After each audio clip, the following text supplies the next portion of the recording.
Hello and welcome to Raw Sports Takes with your host here, Miguel Sanchez. Today is Tuesday, October 8th, 2024. And today's, of course, on every single Tuesday, as we know it, every single episode I've been having lately. On Tuesdays, we're going to have a quick NFL recap, Week 5 recap and reactions of the games that happened this weekend. And it was great. It was just a great weekend. It was a great football weekend. If you guys stayed home and got to watch it, it was just a tremendous game of football from Saturday all the way to Sunday. Uh, much can Monday night game kind of sucks, so it's kind of one of those games that saw some crazy plays Monday with the Chiefs and Saints, but for the most part, it was just one of those games where you could have just watched the highlights and you would have got the pretty much what happened in that game. Nothing too much to it, but other than that, the Saturday college games, the Sunday night games, Sunday games, everything was great from beginning to end, especially from Sunday from the morning, from the Jets and Vikings game all the way to the late night game. If you stayed up all late at night and watched that game, so that was great. We're also going to talk a little bit NBA now. NBA, we have a big trade with Cat.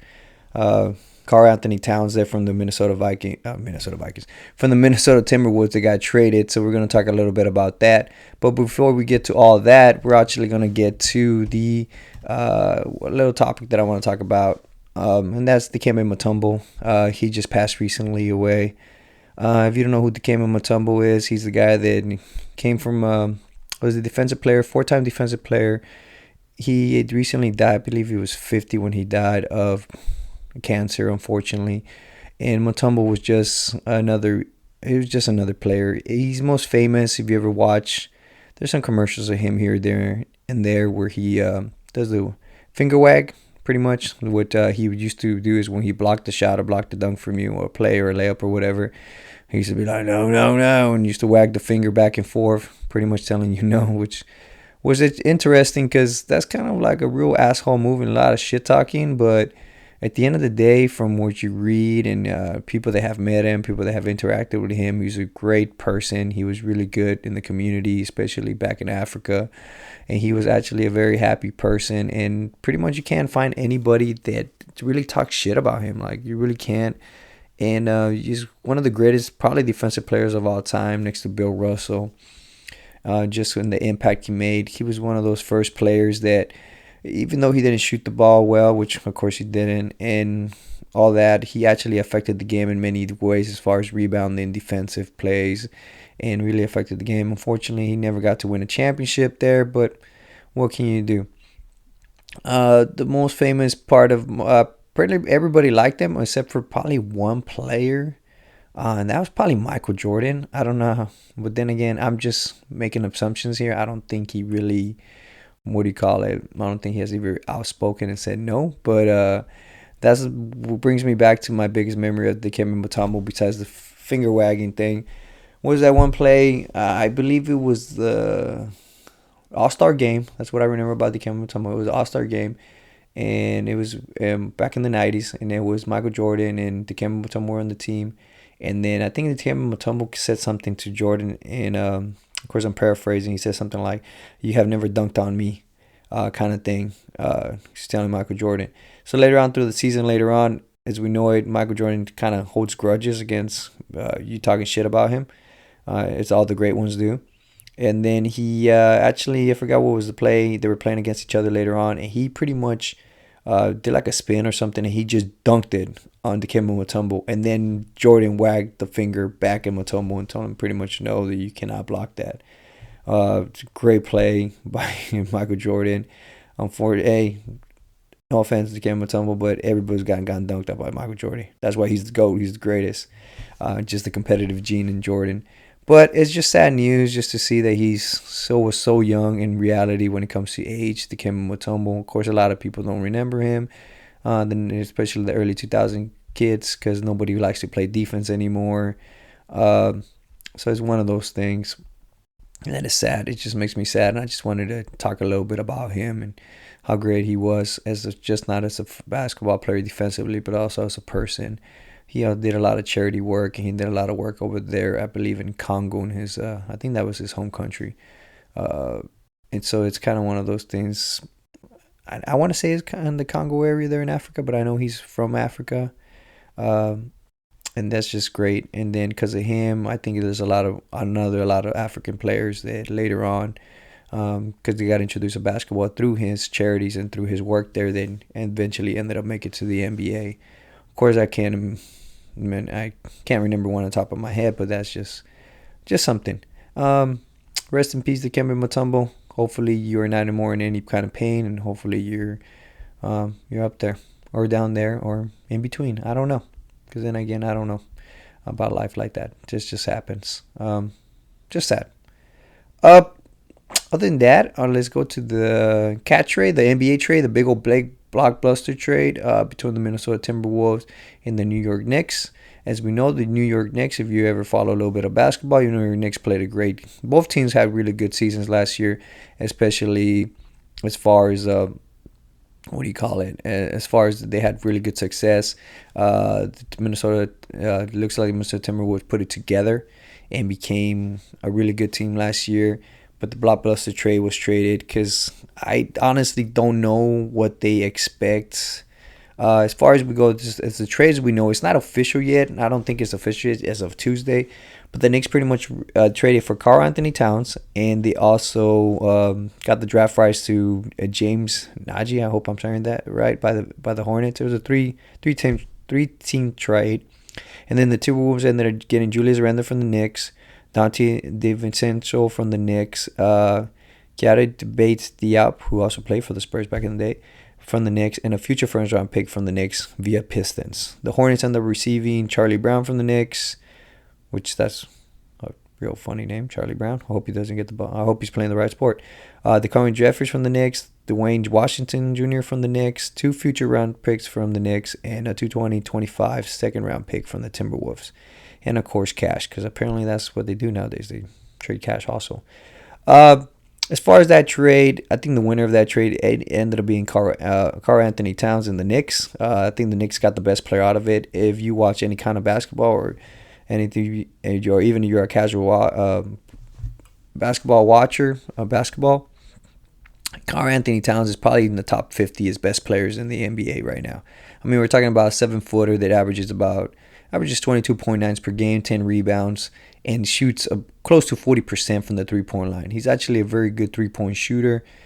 He's expanded his game there, so he's doing pretty good. And he is, and that's what the Knicks needed. The Knicks needed a center ever since their other center left for the Oklahoma City Thunder. That's who I can't think of his name on top of my head, but he ended up going to the Timberwolves. So there was a big, not Timberwolves.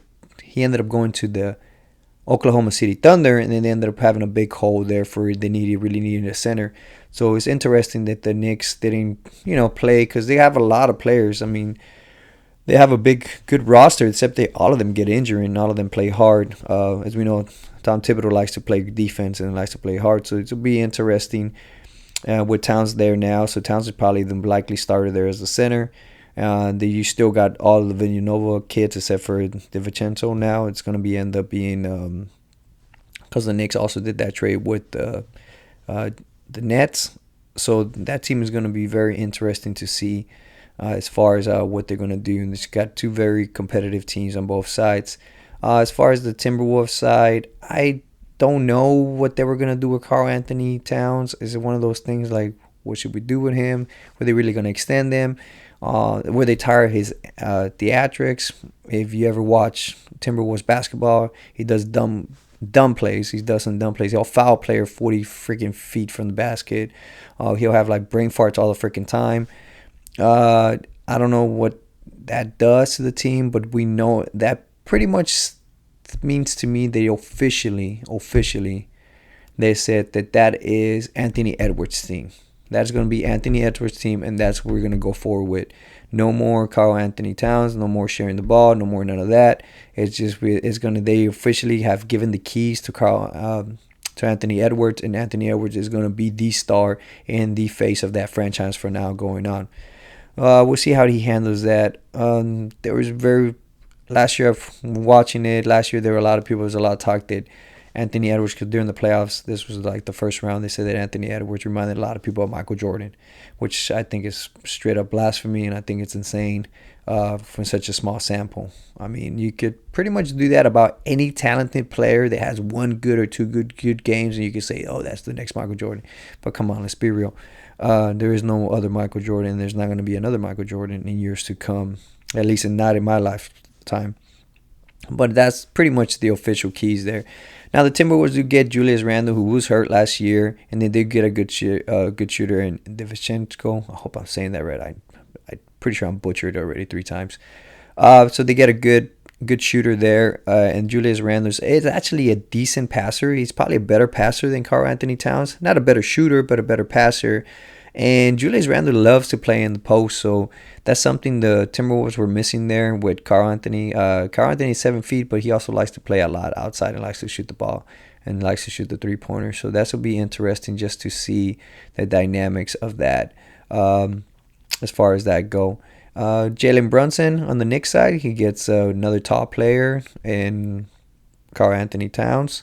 Tom Thibodeau did coach in Minnesota, I believe. Now he's coaching, of course, the Knicks, so he's kind of familiar with Karl Anthony and how he plays, so that'll be interesting. So it's just going to be interesting. It's a blockbuster trade. Like I said, the winner of that one's probably the Knicks. The Knicks got the 7-footer they really needed, a center they really were desperately needing, and they actually, so they're going all in.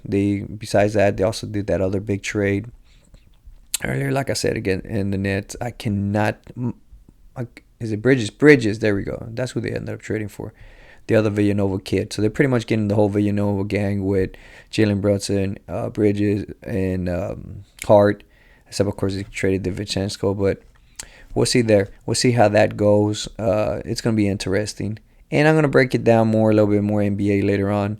Probably next week, have my preview of who I believe is going to come out of the West, who's going to come out of the East. Also going to do earlier MVP picks, and most improved player and defensive player of the year. Just one of those things.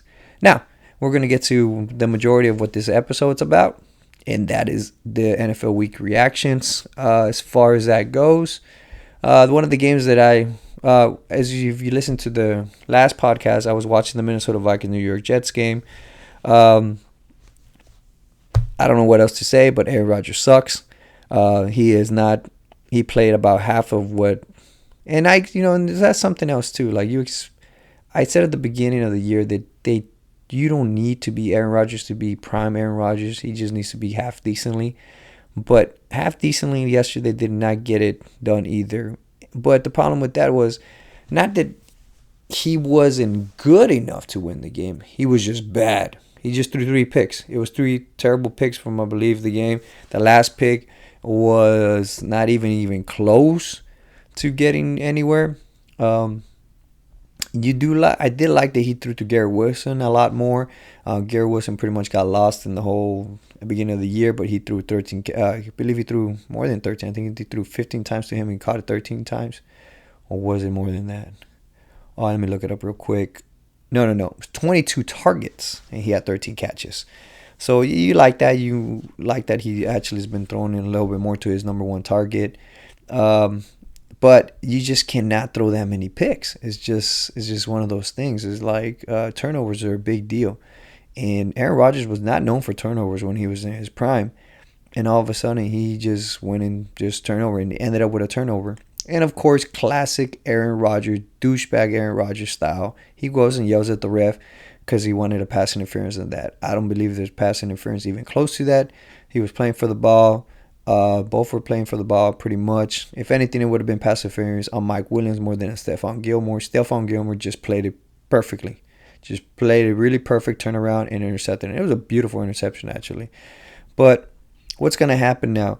Due to that, of course, it's Tuesday, and we got breaking news, and we got, by now you guys should know this already, but Robert Saleh ended up getting fired, which, of course, if you look at Robert Saleh's record as a head coach, 20-36 is a terrible record. I think it's either second or third worst of all time head coaching record above 50 games play. So, 50 games coach. So honestly, I don't know if I mentioned it earlier in the year, but I don't know how the man has a job. I honestly think. And I think he got a big break last year because Aaron Rodgers got hurt. But besides that, there was the debacle about Zach Wilson, who sucked. And they didn't do anything good about that. And they didn't change anything. And then I guess his defense was so great and so good last year. And the year before that, that saved his job. But you still, at the end of the day, in of playing any sport is winning. And that is not, he's not getting it. You could say how many great things you've done in defense and how you held an opponent to 12 points. But guess what? Your fucking offense scored 9 points. So you still fucking lost the game. So you're still pathetic. I think the firing is long overdue with good old Bobby. But I honestly think this is more of a Aaron Rodgers. I think Aaron Rodgers wanted an scapegoat on this one. He doesn't want anybody talking about him. Throwing those picks there, those 3 picks, and that it was his fault. So he's looking for an scapegoat, and a better scapegoat is Robert Saleh, and so Robert Saleh got fired. Just like I said, I just don't see how Robert Saleh still had a job at the beginning of the year. There was really good candidates there. I could just imagine a Mike Grable on that, coaching that, or even freaking a Bill Belichick coaching on that. But of course, Aaron Rodgers would never want that. Aaron Rodgers, at the end of the day, what Aaron Rodgers wants is people to talk about Aaron Rodgers. And here I am talking about Aaron Rodgers. And one of these two things is, I see him going as one of these two things later on in life. I either see him as he just goes and lives in the darkness and under a rock, like he does that weird shit he always does, or he just ends up doing crazy shit because nobody's talking about him, and he ends up like you see him committing crimes or something. Not committing crimes, but like dumb stuff, like he gets caught, I don't know, shoplifting or something like that. So somebody will talk about him on sports networks and podcasts, and the media will talk about him. I feel like he wants to be talked about all the time. He wants to be the narrative all the time. And that's one reason I don't like him, plain and simple. But other than that, besides the Aaron Rodgers rant right there, Bobby Saleh got fired. Long overdue, I think, and he should have been fired. He should never had a job last year. But the game was pretty decently to watch. I mean, at the end of the day, the Jets they were driving it there. They still had a chance to win the game. Now, do I believe Sam Darnold's Cinderella story and he's turning into a pumpkin now? Yeah, I think so. I think we are starting to see Sam Darnold as the quarterback that we thought he was at the beginning of the year, and as a backup quarterback, and it's getting there. It's really getting there. Sam Darnold is getting, of course he was going against a really hard defense there, but you saw a lot of, you saw it in the previous game. They play against the Packers. Packers are not known for that good of a defense. They do lead the NFL in takeaways. That's pretty good. But he was having a terrible game, that game to the last drive that he had, and he put up points. And this one is kind of the same. We're kind of seeing that now. We're kind of seeing this Art Darnold is regressing, and it is not the same as he used to the first 3 games. So eventually but that defense on the Vikings is so good that they could make up for that. And they really just need they just need a quarterback just to drive the bus, pretty much, and just score enough points, and they'll win the games. And I think the Vikings are still in a good spot. Do I think they win the division? I don't think they win the division. To be honest with you, I don't think they win the division there. I think it's still going to be the Detroit Lions. And the Packers are coming. The Packers are coming, and they're coming really close, and they're getting there. And another team that's kind of starting to figure it out now on offense is the Bears. So that brings me to the Bears game. That Bears game was pretty good. Caleb Williams played very well. Apparently, they figure out that they have a running back in DeAndre Swift, and they actually started playing him and running the ball. So that looked very good. So we'll see. Of course, they were playing probably the worst team in the NFL, in the Panthers. So that's not much to say. Which brings me to the game of the week. I did say it at Sunday that this was going to be the game of the week. This was the game to watch. Baltimore Ravens at Cincinnati Bengals. That was two juggernauts were going at it. Hail makers back and forth. Both teams decided they don't want to play defense. So it was a high-scoring game, went into overtime, as we know. And now we know Baltimore won 41-38. It was just an incredible game to watch. There's a lot of beautiful highlights there. There's that highlight of Lamar Jackson just stiff arming the shit out of Sam Hubbard. And Sam Hubbard is not a little guy to stiff arm, by the way, isn't it? And again, also Lamar Jackson's not a big guy either. But on that on that touchdown throw there, if you watch the highlights, it's probably going to be number 1 on the top 10 on ESPN. Lamar Jackson pretty much lost the ball, fumbling, running around. Sam Hubbard had him. Pretty much told Hubbard to eat third, and it's pretty much there. And he just throws it across your body, which you're not supposed to throw it across your body as a quarterback. That's like one of the biggest rules there. It's like, don't throw across your body. He just threw it up for likely, and likely caught it, and it was a touchdown. It was beautiful. It was a beautiful play. It turned out to a beautiful play. It could have been really disastrous, but it ended up being beautiful. But that is Lamar Jackson for you. Lamar Jackson does make incredible plays like that. Now, the only thing that the Bengals did there on defense that was decently was stopping Derrick Henry. So again, in overtime, he had that big old rush yards there, and they cooked the game-winning field goal with Justin Tucker. Now, on the other side, I cannot quit Joe Burrow, and I'm not going to quit Joe Burrow. I mean, Joe Burrow was 30 for 39, 9 incompletions, 392 yards, 5 touchdowns, and I think he was the only quarterback that has ever lost since 2018. I think I saw that stat. 2018, he has the only quarterback that's lost passing for over 375 yards and 5 touchdowns. Now, that interception did hurt, that fourth-quarter interception, but that was just more of you're giving your player a chance. Jamar Chase was having a hell of a game. He had also a highlight reel in this game. That one where he caught it and he just turned around and he just took off on that 70 yards. Like, that was incredible. That was a hell of a play. That was classic Jamar Chase. And pay that man his money. That guy deserves every single penny he makes. That was an incredible game he had. He had 10 catches for 193 yards and 2 scores. And like I said, the 170-yarder was just incredible. Caught it, ran through people. I think it was 3 defenders, and he just gone. That was beautiful. Joe Burrow, what else can I say? I don't know. Do they want him to play defense? Does he need to play defense at this point? Does he need to play freaking what is it? The punter that catches the ball and puts the ball and places the ball? They need to be place kicker. I have no idea. This man did it pretty much, played a pretty much perfect game. It was a perfect game, except for of course, that 4-quarter interception. But I don't blame him, because that 4-quarter interception, like I said, he was giving Jamar Chase a chance, and Humphrey did a great job by bumping him. There was a lot of contact.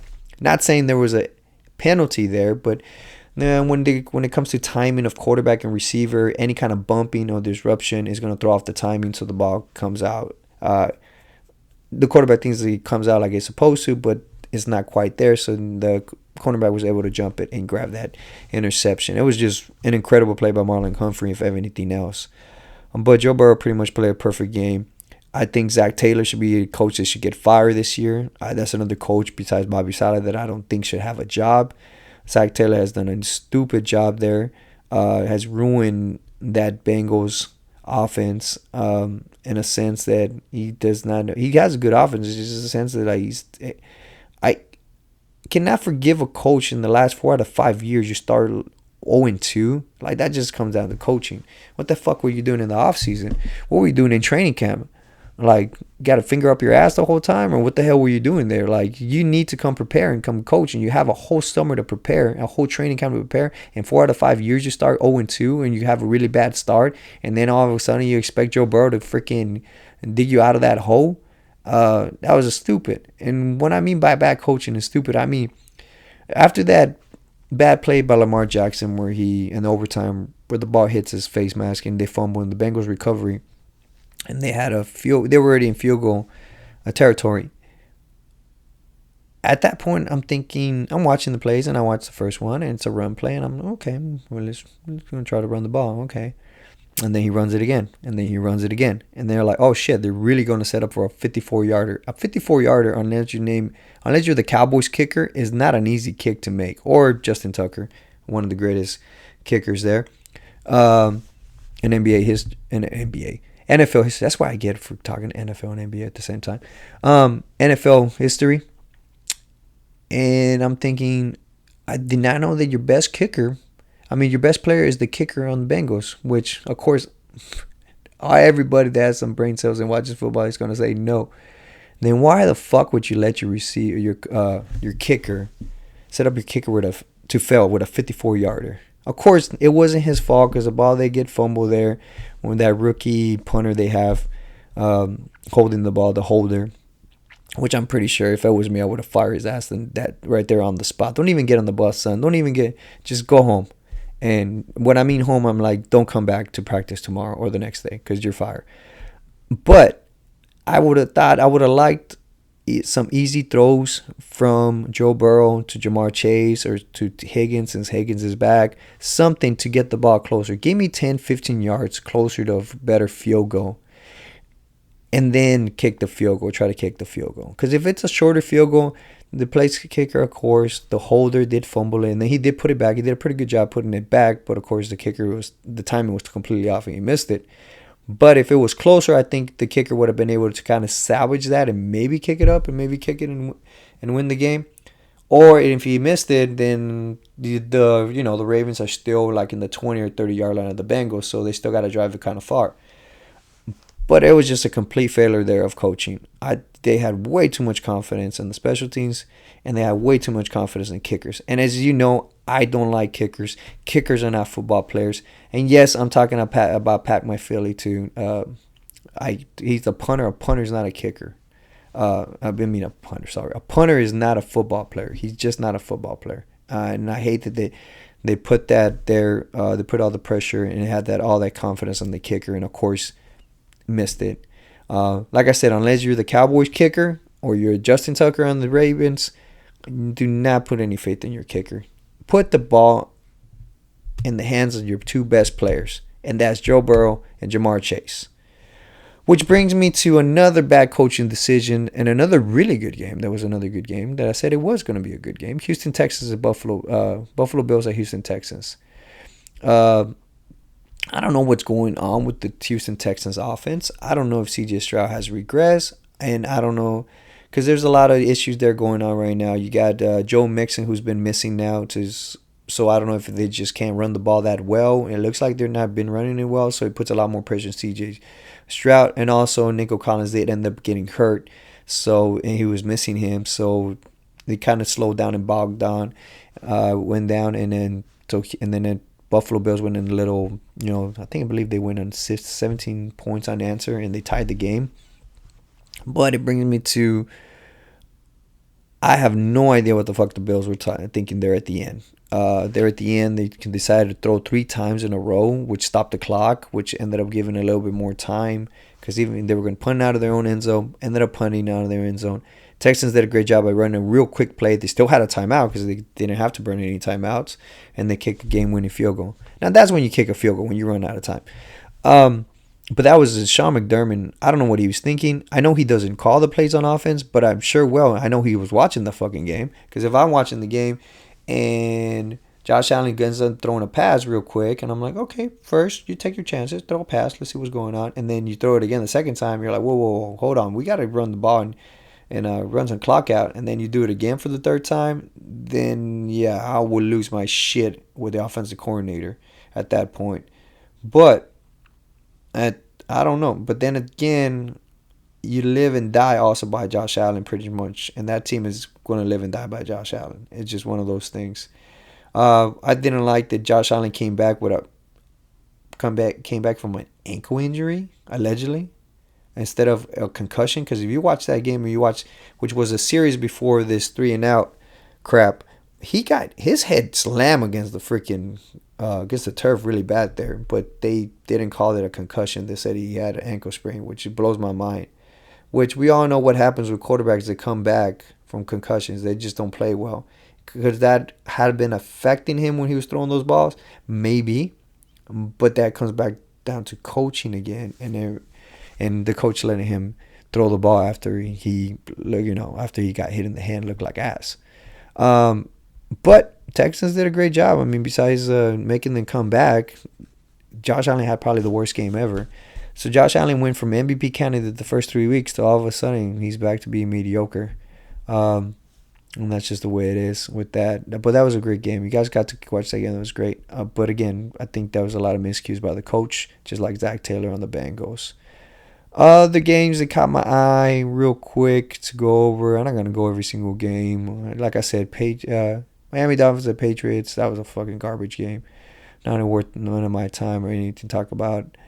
The other game, I'm trying to think about the other game. Well, yeah, of course, the late night game. That's the one. But before I get to the late night game, let me get to that San Francisco Arizona game.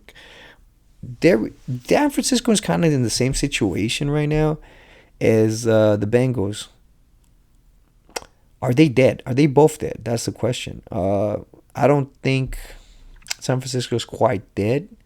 But the Bengals might be. But the only reason I give the Bengals any chance is Joe Burrow.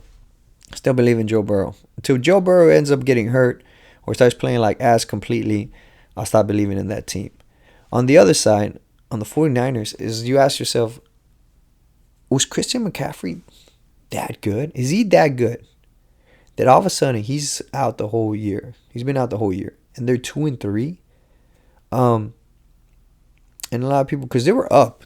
I believe the 49ers were up on that game by 10 points or more, I believe, going into the fourth quarter. And now all of a sudden they just lost it there. Which kind of leads you to believe that it's kind of one of those things like maybe not. Maybe it is Christian McCaffrey. Because if you have Christian McCaffrey there in the fourth quarter, you just run the ball and you kind of run the clock out. And the other team just runs out of time. So you dominate there on the ground. But I don't know what the hell was going on there. A great job by the Arizona Cardinals, by the way. They came back and won it. Of course, I was cheering for Arizona because I like the underdog. When I'm not watching the game and it's not my team, I like watching the underdog. So that was pretty good.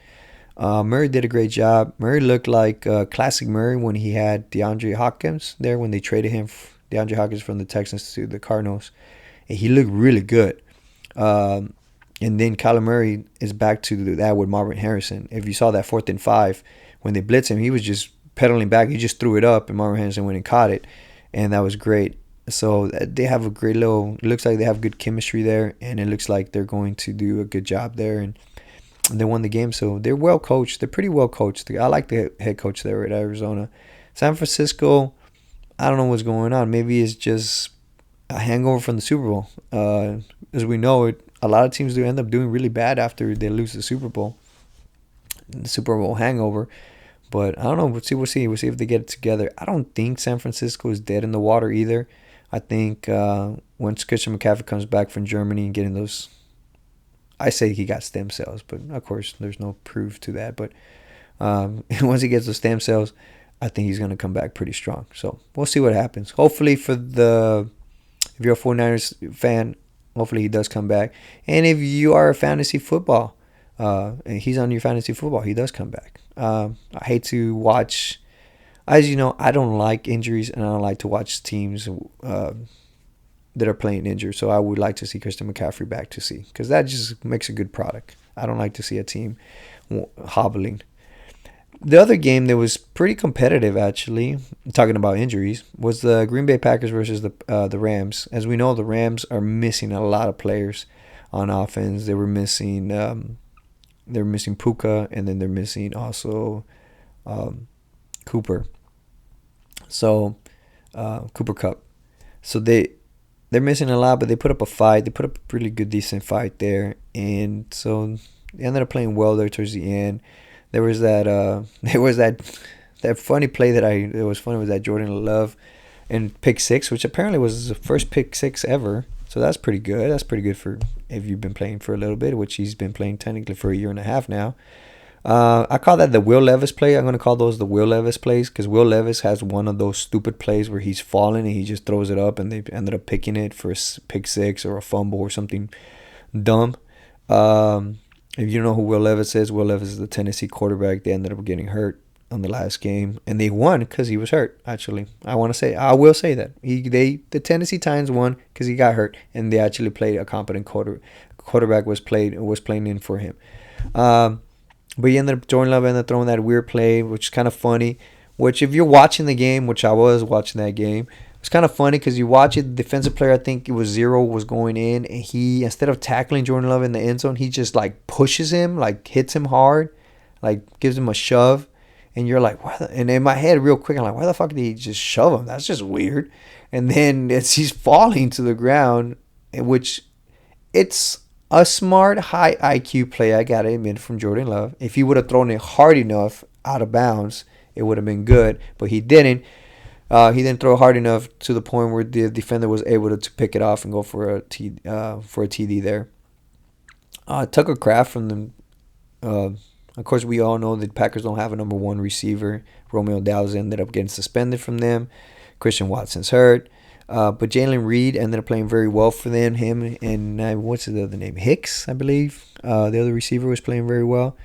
And it's just one of those things. If you're going to be a good team, you got to beat the bad teams or the injured teams. And the Green Bay Packers did their job. They went in there and they beat the Rams, an injured Rams team. Once the Rams start getting healthy, I could see them start going in a winning streak. But as of right now, with all those injuries, I think they're missing 3 offensive linemen. They're missing their 2, like I said, their 2-star receivers. Once they get it going, I think I could see them winning more games and maybe even sneak into the playoffs. And then the other surprising game, the one surprising game that kind of shocked me a little bit was actually this. It was actually the New York Giants beating the Seattle Seahawks. That was a shocker, which makes me believe that maybe the Giants are not as bad as people thought they were. Maybe that Cowboys win was not that bad of a win after all. It was actually a pretty good win for the Cowboys. Or maybe Seattle Seahawks are just a bunch of pretenders that they're not that good. They did have a lot of injuries on the defensive side, I got to say. But at this point, if you watch any football, all the teams have injuries. All of them have injuries everywhere. So it's not an excuse for the Seattle Seahawks. And they were playing at home. I don't know if they just didn't take the Giants seriously, but they made Daniel Jones look pretty good. They made Daniel look like 2 years ago before he got that extension. He looked pretty decent. He threw the ball well around. And he was actually, I believe he was missing Neighbors also in this game. So that's kind of crazy. He didn't have his number one receiver, and he still was able to chunk it around and throw it around everywhere. I believe he was 23 of 34, 257, and 2 touchdowns. And then the little rookie running back, Tyron Tracy, came out of nowhere. He ended up getting 129 rushing yards and 18 carries, which that's kind of crazy. So that was a really good game by the Giants there, and I think that takes the hot seat of the head coach for right now. I think eventually he gets fired this year, especially if they have a bottom 5 record in the NFL. I think for sure Dabo's gone.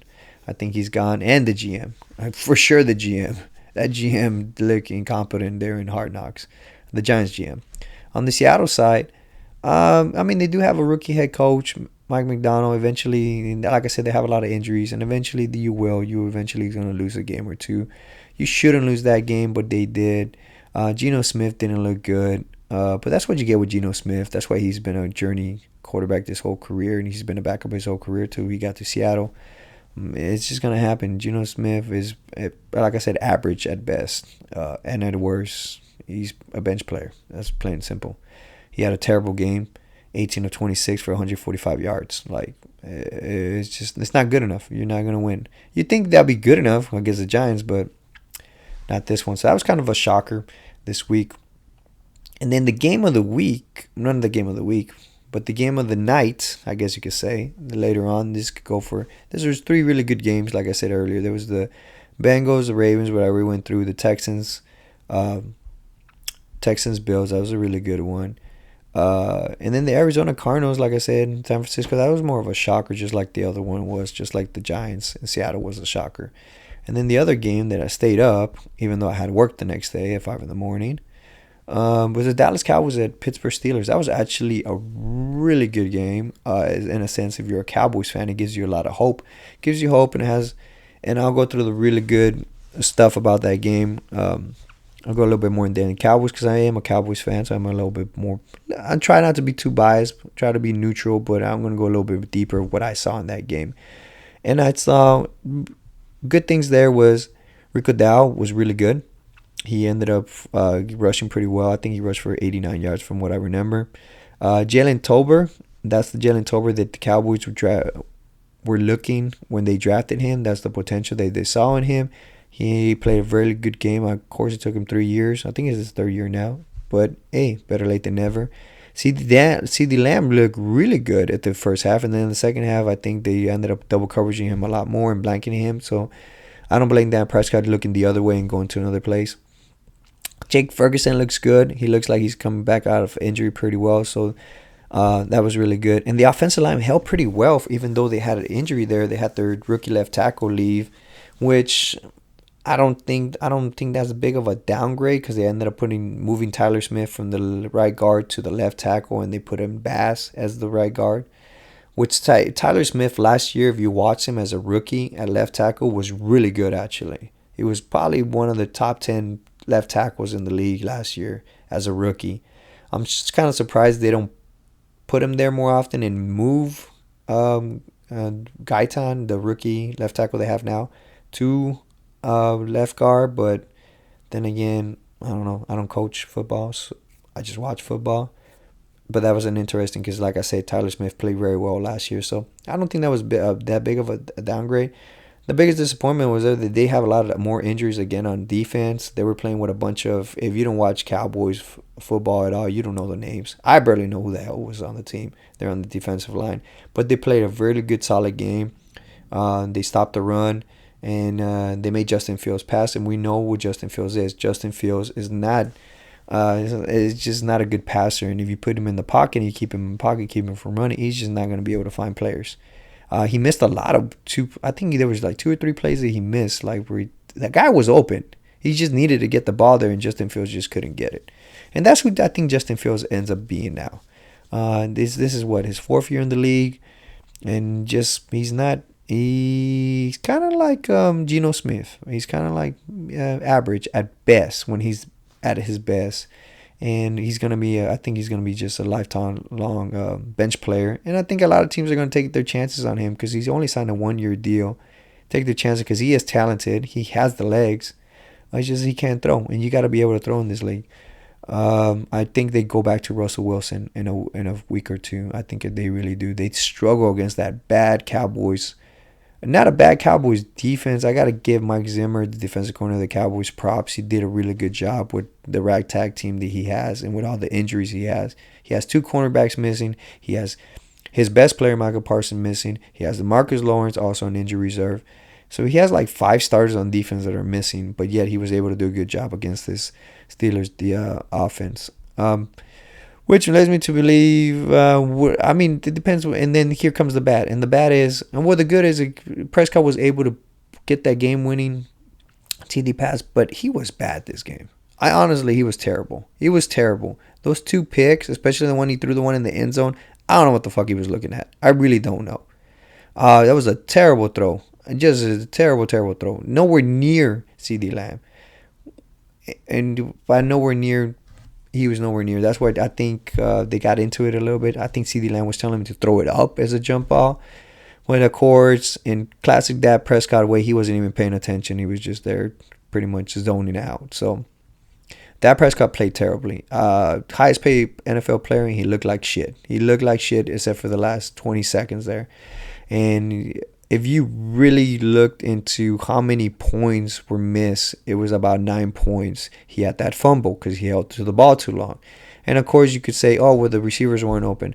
But also, you got to know that damn fucking TJ Watt's is playing against Steele, who's an okay offensive tackle. But you still got damn motherfucking TJ Watt coming after you. You should let go of the ball. Throw it somewhere. Throw it anywhere. Throw it out of bounds. I don't care. But you're not supposed to take that sack there. You held on to the ball too long. So that was 3 points lost there. Then he throws the interception in the end zone. That's another 3 points lost there. And then he threw the other interception. And that was another 3 points. So that right there in itself is 9 points. So in reality, the Cowboys should have had another 9 points. This game should have been 30-17 at most. But instead, they couldn't get it. And the Dak Prescott looked bad. And don't give me this bullshit. The receivers can't get open. Jake Ferguson was getting open. There's a lot of times he was wide open.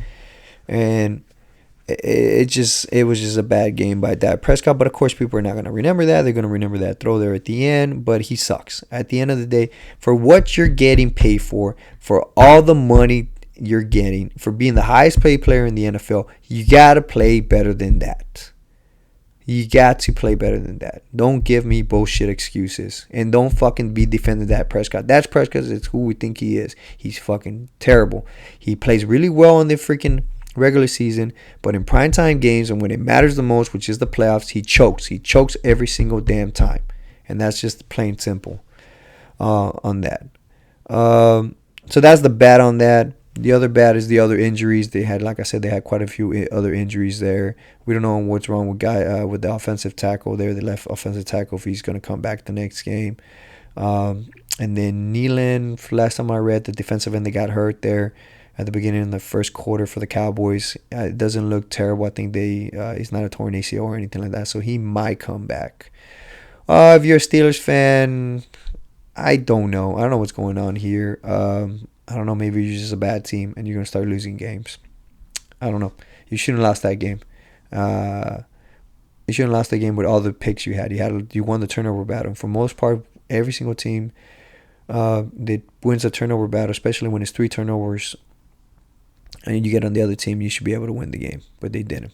And that's that. And that's about it. That's about it. The quick recap on that. I do have some... I'm going to do my top 5 QBs real quick. And when I do top QBs, it's top 5 QBs in the NFL as a week 5 / MVP. Because for the most part, we know that quarterbacks win the MVP. It's really rare for, I think the last non-QB they won, it was actually, what's his name? Running back.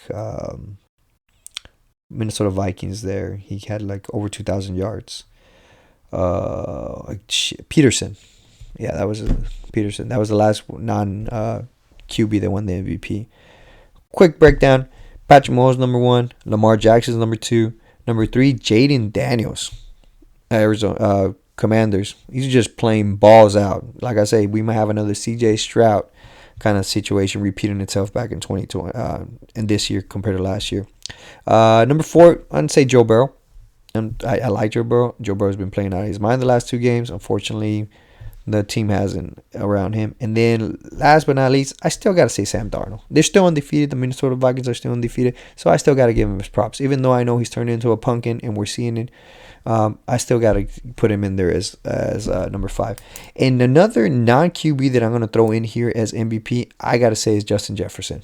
Justin Jefferson has been playing balls out, and that's why Sam Darnold is in here. And that's why Sam Darnold has been playing very well, because of Justin Jefferson. That's going to be my non-QB MVP there, and then I'm going to throw in there. And then I'm going to move on to top 5 teams and bottom 5 teams. Top 5 teams, pretty easy. Chiefs, undefeated, so they're number 1. So you beat the Chiefs, you beat the champ. I still have number 1. Number 2, the Vikings, because of that defense. Like I said, the defense is playing great, and they're undefeated, so they're number 2. Number 3, the Lions.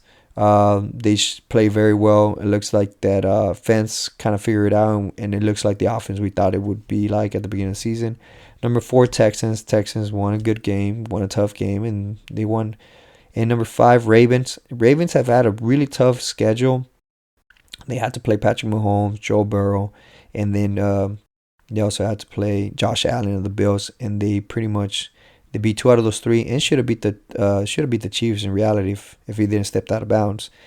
So I put the Ravens at number 5. Looking in, I gotta admit, I gotta put the Commanders in there. I know I didn't put them in the top 5 just for the simple reason because they have a rookie quarterback and I want to see more out of him.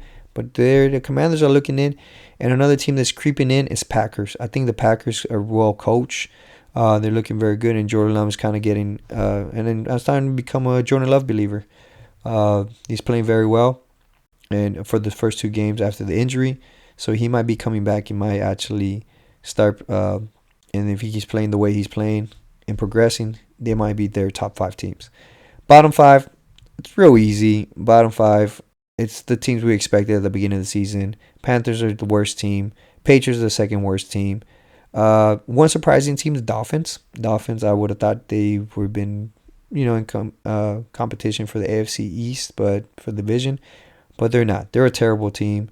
So I'll put them in number 3 as the 3rd worst team. 4th worst team, even though they won this week, Jags. That was the coach that I was expecting to get fired, especially if they would have lost that against the Colts. Yeah, for sure. I would have thought Doug Peterson would have got fired. And then 5 is Browns. Browns is just Deshaun Watson situation is just a whole shit show there. And I don't know what's going on there. So I think they're also one of the worst teams. Hey, look at that, Giants. You move on because before that I had you as one of the worst teams. But now you're moving on. So that's a good thing. Other than that, that's all I got for this week. Hope you enjoyed it. We'll be back. I'll be back Thursday probably because Friday I have work. So Friday maybe I'll do Thursday or maybe I'll do Saturday. It all depends. But one of those days, look out for just like my usual Friday shows. We're gonna do NFL picks, and we're gonna if I do Saturday, we'll do a little bit recap of Thursday night football. And if not, like I said, we'll just do picks real quick. Also, keep on the lookout for the NBA preview. I will have that out next week, where it's gonna be just a whole NBA episode. So we're gonna do that. And after those, and then later on, I might actually start having some hosts here. I'm gonna actually start hosting some people, and interviewing some people. We'll make some phone calls out there. Of course, they're gonna probably be like no-namers, or at least they're not famous people. But I'm gonna make some phone calls out there and try to get some guests on here. Other than that, you guys have a great rest of the week. Enjoy it, and have a good one. Bye bye.